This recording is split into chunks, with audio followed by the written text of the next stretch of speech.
자, 제목이 한 해 선택입니다. 한 해 선택입니다. 한 해 선택이고요. 자, 이와 관련된 영상 확인해 보겠습니다.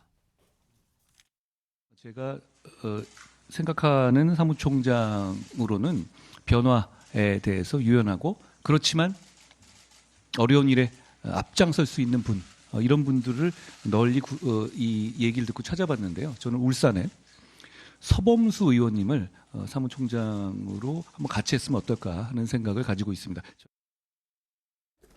그거는 제가 이야기할 건 아닌 거는데 이게 임기가 1년 임기라는 부분은 의미가 없잖아요. 당대표가 원내대표와 협의해서 정을 받아서 한다는 건 임명권은 뭐 대표께서 갖고 계시니까 그렇게 프레임을 엮을 건 아니고요. 그게 뭐 친윤이다 친한 저는 그러면 친한입니까? 어떻게 생각하세요? 자, 국민의힘이 한동훈 대표 당대표 체제에 들어섰죠. 그럼 당대표는요, 당직에 대한 임면권이 있습니다. 임명할 수 있고요, 면직을 시킬 수 있는 거죠. 교체를 할 수 있는 권한도 있는 거죠. 자, 일단 비서실장, 대표 비서실장 뽑았고요. 그리고 오늘 사무총장을 뽑았습니다. 아까 전 서범수 의원 소개가 됐죠. 자, 그런데 지금 가장 큰 관심사와 관건은 정책위 의장입니다. 현재 있어요. 어떤 인물이. 과연 교체할 것이냐, 유임시킬 것이냐. 이게 지금 국민의힘 내에 이슈로 지금 떠올랐는데요. 이와 관련해서 한동훈 대표 측에서 내놓은 설명이 있습니다. 들어보시죠. 100번 양보해서 만약에 관행대로 사의를 표한 후에 새로운 당대표가 유임을 하는 경우는 전 가능할 거라고 봅니다. 그런데 세술은 세부대에 담으라고 했는데 그동안 관행에 대해서 반하고 그런 것들은 좀 정점식 의원께서도 좀 재고해야 할 부분이 아닐까 생각합니다. 그러니까 한동훈 대표 측에서는 이번에 정책위 의장을 좀 바꾸는 게 좋을 것 같은데요. 세술은 세부대 이 얘기 꺼냈죠. 그러면서 정점식 의원 얘기를 꺼냈습니다. 지금 현 국민의힘의 정책위 의장, 정책을 총괄하는 자리이고 당정협의 때 큰 역할을 하는 자리죠. 정책을 논하는 아주 중요한 중책인데 그럼 현 정책위장 누군지 좀 보겠습니다. 정점식 의원이 정책위장을 맡고 있어요. 이게 한 2달 정도밖에 안 됐죠. 비대위치에 들어서면서 임명이 된 건데 이게 서울대 법대죠. 써 있죠. 윤석열 대통령의 서울대 법대 후배예요. 그리고 사법연수원 20기인데 윤석열 대통령하고 비슷하게 이렇게 갔고요. 그리고 뭐 검사 인관은 같이 했다는 얘기도 나오잖아요. 비슷한 시기에. 그리고 대구지검 초임검사 인관, 그리고 윤석열 대통령과 인관 동기다. 가깝다. 그리고 뭐 굉장히 좀 그동안 많은 관계가 좀 있었고 뭐 굉장히 윤석열 대통령이 신뢰하는 대표적인 인물이다. 이렇게 소개가 되고 있어요. 간단히 말씀드리면 친윤 인사다라는 평가를 받고 있는 겁니다. 자, 그런데 아까 한동훈 대표 측에서는 좀 교체해야 될 것 같은데요. 그리고 좀 바꿨으면 좋겠는데 이런 취지잖아요. 근데 이와는 또 다른 시각도 좀 있어요. 들어보겠습니다. 대표가 정책위 의장을 바꾸겠다고 판단을 하고 바꾸려고 하고 임기 1년 규정이 있는 정책위 의장이 물러서지 않을 경우에는 굉장한 문제가 될 것 같아요. 근데 이게 실제로 저는 솔직히 말씀드려서 바꿀 수 있는지 없는지에 대한 자신이 없어요. 이 상임정국위원회의 당헌 해석을 받아보는 게 어떨까 저는 뭐 그런 생각이에요. 자, 지금 상황이 굉장히 묘한 게 지금 김재원 최고위원이 바꿀 수 있는지 없는지 저는 자신이 없다. 얘기를 못 하겠다. 근데 당대표는 임명권을 갖고 있는 상황이고. 김철현 경일대 특임 교수 나와 계신데요. 보통 정당에서 새 지도부가 들어서면 이전 지도부 때 맡았던 당직을 맡았던 분들은 보통 대부분 물러나잖아요. 보통 이제 신임 여부를 묻고 물러나죠. 신임 묻거나 뭐 일단 사표 내고. 이게 관행 아니었습니까? 근데 이번엔 다른 겁니까? 당연한 관행이고요. 이게 법적으로도 당연한 게 당헌 당규상에 보면 당대표가 임명권을 가지거든요. 단지 이제 원내대표하고 협의를 해야 되고 의원총회에서 추인을 해야 되는 형식은 있습니다.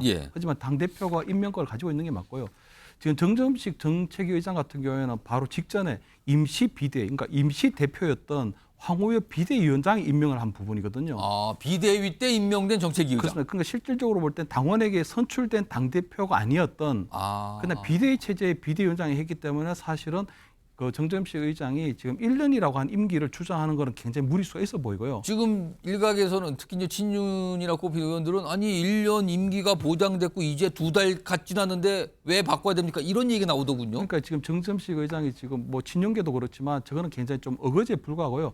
사실은 전당대회 하기 전에도 보면 한동훈 대세론 뭐 어대한이라는 얘기가 있었잖아요. 그렇기 때문에 저는 그때 사무총장하고 정책위 의장을 약간 알박기 한 그런 것들이 있는 것 같거든요. 알박기요? 알박기 한 거죠, 이렇게. 그러니까 알을 박아놨기 때문에 지금 뽑지 못하는 건데 사실은 저런 식으로 하게 되면 논리가 얼마나 빈약하면요. 문재인 정부에서 윤석열 정부로 넘어오고 난 다음에 권익위원회 전현희 뭐 위원장이나 아니면 방통통신의 한상희 위원장들도 그때는 법적으로 보장된 임기를 보장하겠다고 해서 버텼거든요. 그때 임기 있다고 바로 물러나지 않았죠. 그렇습니다. 그러니까 새로운 체제, 새로운 정부가 들었으면 과거 정부에 있던 사람들은 당연히 물러나는 게 맞고요. 두 번째는 전당대회 다음 날 보면 그 대통령께서 이제 한동훈 지도부를 초청해서 한동훈 대표를 도와주라고 했잖아요.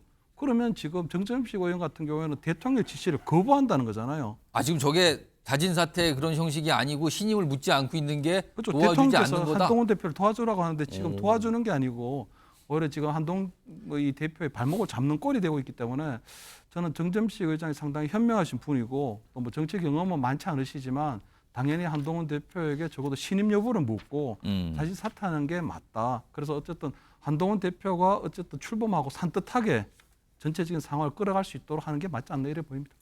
김지호 전 민주당 부대변인 나와 계신데요. 뭐 정점식 정책위 의장이 아직까지 뭐 자진 사퇴하겠다 이런 얘기가 없는 걸로 좀 나오거든요. 아직까지 그런 얘기가 없는 이유는 뭐라고 보십니까? 정책위 의장을 계속 하겠다는 그런 의지로 보이고요. 사실 좀 이런 일이 처음 있는 일이라 저희도 많이 좀 의아합니다. 물론 이제 당대표가 당을 뭐 장악한 상황이라면 완벽하게 장악했다면 뭐 신임 정책위 의장도 새로 뽑고 뭐 이렇게 하면 되는데 사실 지금 이렇게 어느 정도 당내 갈등이 있는 상황이잖아요. 그러면 사실 뭐 탕평책으로 정정식 의장을 유임한다든지 이럴 수 있는데 오히려 정정식 의장이 유임을 시켜줄래도 뭔가 명분이 있어야 되는데 나는 그냥 내 임기 1년 다 지키겠다. 이러면 사실 신임 당대표의 면을 깎고 권위를 떨어뜨리는 행위를 하고 있거든요. 어떻게 당대표가 유임을 할 수 있겠습니까? 정치를 좀 세련되고 그리고 당내에서 뭔가 좀 물밑 협상을 해서 탕평책을 이루면 되는데 뭔가 그러지 않고 자꾸 신임 당대표를 인정하지 않는 그런 모습을 외부에 자꾸 보여주는 게 어떤 의도인지 참 의아합니다. 그 정광재 대변인 말씀처럼 제가 볼 때는 일단 사임을 하고 그리고 유임을 받는 게 맞는 것 같습니다. 지금 이 정책위 의장 자리가 물론 이제 정책을 담당하는 여당의 정책을 총괄하고 담당하는 중요한 자리라는 의미가 있고요. 근데 거기에 정정식 의장은 친윤 인사로 꼽히는 분이라는 거예요. 이런 의미가 지금 있잖아요. 지금 설명이 다 패널분들 하셨는데 근데요. 이 자리가 또 다른 의미를 갖는 게 있습니다. 화면을 보겠습니다. 지금 최고위원회의 멤버거든요. 정책위 의장은요. 그럼 이제 어떻게 되냐면 지금 이게 숫자가 나오는 건데 여기 보시면 한동훈 대표가 가운데 있죠. 그리고 한동훈 대표와 가까운 분들 이른바 친한계 지도부가 누가 있냐면요. 장동혁 최고위원, 진종호 청년 최고위원은 친한계 인사입니다. 누가 봐도 러닝메이트 껴고 술 마시면 당선됐거든요. 그럼 3명이잖아요. 이렇게. 그리고 지명직 최고위원은 당대표가 누굴 정할 수 있어요. 여기는 분명히 본인과 생각이 비슷한 사람을 정할 거라고 그래요. 그러면은 이른바 친한 또는 한동훈 대표까지 포함하면 4명이 됩니다. 그럼 나머지 다른 분, 총 멤버가 9명인데 4명이 빠졌죠. 그럼 5자리가 남는 건데 5자리는요. 이번에 당선된 김재원 최고위원, 이인영 최고위원, 김민전 최고위원, 그리고 추경호 원내대표, 정점식 정책위 의장까지입니다. 5이죠. 그럼 지금 상태로 하면 4대 5가 되는 겁니다. 근데 만약에 정점식 의원이 교체가 돼서 한동훈 대표와 생각을 같이 하는 또는 친한계 인사로 되면은 한동훈 대표와 가까운 인물이 5 그리고 친윤 인사가 4이 되는 겁니다. 4대 5가 5대 4로 바뀌게 되는 그 상황이거든요. 그래서 지금 정책위장 자리를 놓고 이렇게 굉장한 신경전이 벌어지고 있는 거거든요. 정신 변호사. 네네. 한동훈 대표가 결국에는 정책위 의장을 교체시킬 수 있다고 보십니까? 아니면 어렵다고 보십니까? 저는 없다고 보여지는데요. 어렵다. 네네. 왜냐하면 당헌 68조 사항에 임기가 1년이라고 못 박혀 있어요. 그거 뭘 생각하면 쉽냐면은 문재인 대통령 때 검찰총장이 누구였습니까? 윤석열 검찰총장이었잖아요. 윤석열 검찰총장이 그 당시 문재인 대통령한테는 눈에 가시 같은 그런 존재였을 텐데 그 대통령한테 임명권이 있어요. 그 검찰총장 누가 임명합니까? 그 대통령이 임명한다고. 그런데 그 일반적인 규정으로는 임명권이 대통령한테 공무원에 대한 일반적인 임명권이 있다라고 되어 있는데 자르지 못했어요. 왜 그러느냐? 검찰총장의 임기는 2년이라고 검찰청 법에 나와 있으니까.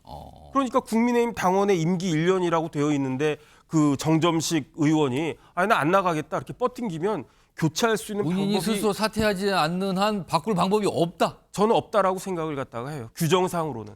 그런데 이거는 법적인 문제와 상식적인 문제가 부딪히는 문제인 거죠. 그래서 저는 개인적으로 정점식 의원이 자진해서 사임할 거라고 생각을 하는데 그럼에도 불구하고 만약에 사임하지 않는다. 어떤 일이 벌어지냐면요. 만약에 한동훈 대표하고 뜻이 맞지 않을 때 최고위원회 회의에서 뜻이 맞지 않을 때 그렇습니다. 이럴 때는 어떻게 되느냐. 그것이 정점식 의원의 개인적인 소신일 수도 있고요. 그다음에 그때가 한동훈 대표가 있을 수도 있는데 그런데 일반적으로 어떻게 비춰집니까?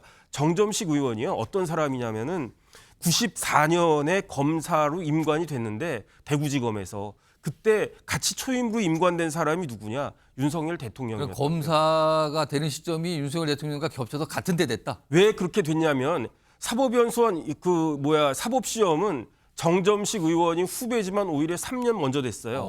그런데 정점식 의원은 군대 갔다 왔다고요. 그래서 군법무관 갔다 와가지고 3년 차이가 나지만 동시에 대구지검에서 같이 이제 검사를 시작했기 때문에 두 분이 굉장히 가까워요. 그래가지고 최근에 정점식 의원한테 굉장히 어려운 일이 있었지 않습니까? 그 사모님이 돌아가셨는데 그때 대통령이 직접 문상 갈 정도로 그렇습니다. 문상 조문을 했다고. 조문할 정도로 그렇게 가까운 사이란 말이에요. 그러니까 만약에 정점식 의원이 한동훈 대표의 어떤 반기를 드는 듯한 그런 모습을 보인다라고 하면 그거는 다 대통령한테 누가 이게 되는 또 거고요. 해석이 또 그렇게 되겠네요. 그렇게 될 수밖에 없지 않습니까? 그다음에 본인도 정점식 의원 괜찮은 사람인 줄 알았는데 굉장히 상식적이지가 않네. 이런 평을 갖다가 들을 거기 때문에 저는 개인적으로는 정점식 의원이 규정에도 불구하고 그냥 물러나지 않을까 저는 그렇게 예측하고 있습니다. 지금 아직까지 스스로 사퇴하겠다는 입장 안 나오고 한동훈 대표 측에서는 이거 교체하는 게 좋은데요. 세술은 세부대인데 이런 얘기 나오니까 무슨 움직임이 있어요? 화면 좀 보겠습니다. 이게 한동훈 대표 지지자들이 이 정점식 의장에게 이런 의사 전달을 하나 봐요, 지금요. 뭐가 압박하는 것 같죠? 빨리 자진 사퇴하라. 민심과 당신 외면하면 안 된다. 윤심 없고 버티기 안 된다. 이렇게 압박을 하고 있다 그래요. 그러니까 또 이거에 대해서 또 비판을 하신 분이 있어요. 이 상황 자체를. 다음 보겠습니다. 장해찬 전 청년최고위원은 한동훈 대표에 대해 계속 비판적이죠. 경선 과정에서도 막 비판했는데 이런 얘기를 해요. 한동훈 대표의 강성 팬덤 한 딸이요? 이게 약간 표현을 바꾸면 민주당의 강성 팬덤 개딸들인데 여기는 한동훈 대표 강성 팬덤 한 딸이라고 규정을 했어. 한 딸. 한 딸들이 정점식 의원 SNS에 익명으로 악플 테러를 하고 있다. 우리가 그토록 비판해온 개딸과 차이점이 뭐냐라고 비판합니다. 관련된 목소리도 있습니다. 들어보시죠. 그렇죠. 아무래도 이른바 요즘 한 딸이라는 말이 유행하던데 위드훈이 이런 클럽이 있지 않습니까? 근데 그런 분들이 보여주는 행태는 지금까지 우리 보수파나 또는 우리 당 지지자들이 보여주는 여러 가지 모습과는 좀 다르니까 자꾸 그런 이야기가 나오는 것 같아요. 정기환 교수님. 한동훈 대표 지지자들도 논란이 되고 있는데 이 민주당의 이 강성 지층과 비교하면 어떻습니까? 그 정도라든지 또 발생하게 되는 어떤 기원 이런 건 여러 차이가 있을 수 있습니다만 저는 어떤 최근 현대 정치의 큰 흐름 중에 하나다. 팬덤이라고 하는 것이 하나의 트렌드가 되고 있다. 지금 미국의 트럼프를 보든 해리스를 보든 미국 공화당, 민주당의 어떤 그 양극화 정치라든가 또 거기에 편승하는 이 팬덤들. 근데 우리나라도 마찬가지지 않습니까? 지금 민주당의 개딸이라고 하는데 이게 사실은 개혁의 딸들이잖아요. 자, 그런데 지금 한동훈 장관 그 지지자들을 한 딸이라고 그러는데 그렇게 되면 오히려 한 딸보다는 이름을 동원하기보다는 뭐 이런 보수의 딸이라든지 보딸이라고 하든지 뭐 여러 가지 표현을 할 수 있겠습니다만 그럼에도 불구하고 이런 흐름을 일방적인 어떤 개딸 한딸 이런 식으로 뭐 하나의 뭉뚱그려 가지고 하나의 잘못된 흐름 이렇게 얘기할 일은 아닌 것 같다. 오히려 이런 강성 지지층의 여론을 당에서 어떻게 잘 수렴해낼 것이냐 이런 쪽으로 정당 정치가 확장되어 나가야 되는 것이지 하나의 어떤 트렌드가 되고 있는 하나의 흐름을 무조건 죄악시하거나 또 정파적으로 이용하려고 하는 태도 이것은 국민들로부터 용납받기 저는 힘들 걸로 보여집니다.